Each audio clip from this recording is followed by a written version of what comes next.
গতকাল রাত থেকেই অতি ভারী বৃষ্টির ফলে জলমগ্ন হয়ে পড়েছে সমগ্র পানিহাটি জুড়ে। এরকমই এক দৃশ্য দেখা গেল পানিহাটি ঘোলা থানায়।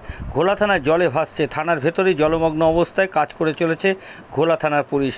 সূত্র মারফত খবর, দীর্ঘ দিন ধরে অতি ভারী বৃষ্টি হলেই ঘোলা থানায় জলমগ্ন হয়ে পড়ে সমগ্র পানিহাটি জলমগ্ন। এমতো অবস্থা, জনগণ চাইছে এর প্রতিকার। 24 ঘন্টা ইন্ডিয়া টিভির প্রতিনিধির বিশেষ প্রতিবেদন।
আজ এ পর্যন্ত।